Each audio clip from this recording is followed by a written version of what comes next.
On the wind-swept northern coast of the Isle of Man, in the churchyard of St. Patrick's, Jurby, lie the quiet graves of men who never made it to the front lines.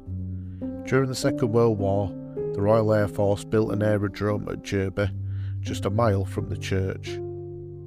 It was not a combat base, but a training ground, where young airmen from across the Commonwealth came to learn the skills of war.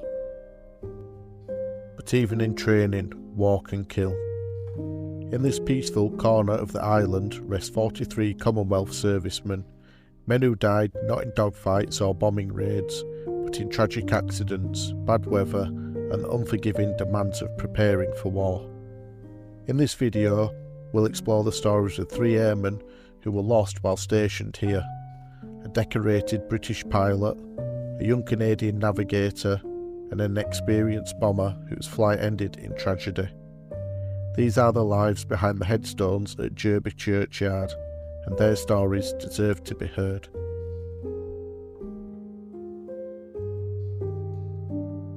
David Burnside was born in Winnipeg, Manitoba in 1913. He married Dorothy Eva MacLeod, and during the war he served in the Royal Canadian Air Force as an air bomber, the crew member responsible for calculating bombing runs and aiming precision strikes over enemy territory. On the 3rd of September 1943, Burnside was training with 30 Operational Training Unit, flying Vickers Wellington X-3564. These flights were crucial for building bomber crew coordination, but were no less dangerous. During the exercise, the aircraft developed issues. The pilot attempted a forced landing, but the plane crashed into cliffs just a mile west of Jurby Airfield. All 5 crew members were killed.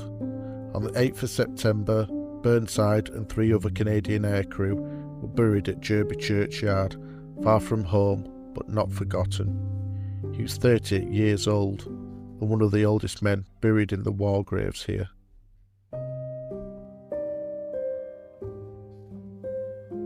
Born in Appin, Ontario, Charles Bardwell joined the Royal Canadian Air Force in 1943 with a single focus: to serve as a navigator, the vital crew member who plotted routes, calculated speeds, and guided pilots through the blacked-out skies.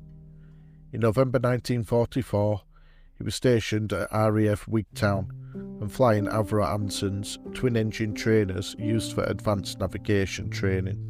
On the 13th of November, Charles and his crew took off for a night navigation flight with a planned stop at Ronaldsway, Isle of Man. But the weather had other plans.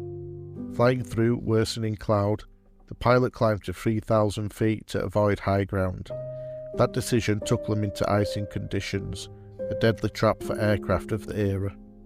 Ice may have built up on the wings, and visibility was poor. While likely turning back towards Ronaldsway, the aircraft struck the northwestern side of Cronk Nai Air Ular, a steep coastal hill. All 5 crew members died on impact. Charles Bardwell was just 21 years old. His gravestone bears the words, "Greater love hath no man than this, that a man lay down his life for his friends." John Cedric Addy was born in Kent in 1920 and was one of the RAF's rising stars. By early 1942, he'd already been awarded the Distinguished Flying Medal, and his official citation praised him for determination in the air and quiet coolness on the ground. He'd survived flak damage, engine failure, and returned home with his crew more than once.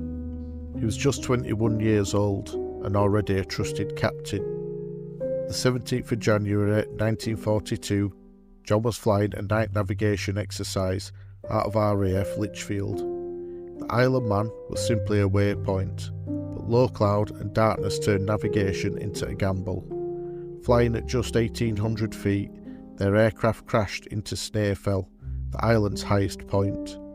John and 2 other crew members were killed instantly. 4 survived, but 3 of them would later die in combat. The only long-term survivor was Sergeant Levitt, who made a dangerous trek through the storm for help. only to be later injured again and sent home to Australia. Flight Sergeant Addi died in training, but his courage and skill left a legacy. He was just 21 years old.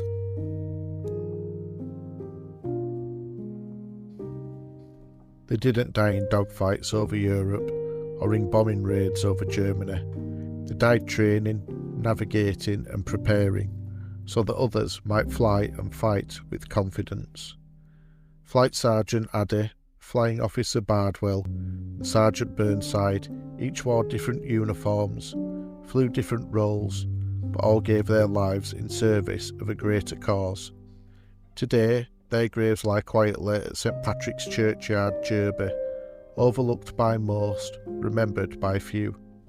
But today, we tell their stories, and we say their names aloud. If you found this video meaningful, please like, share and subscribe. Help keep these names alive for the next generation.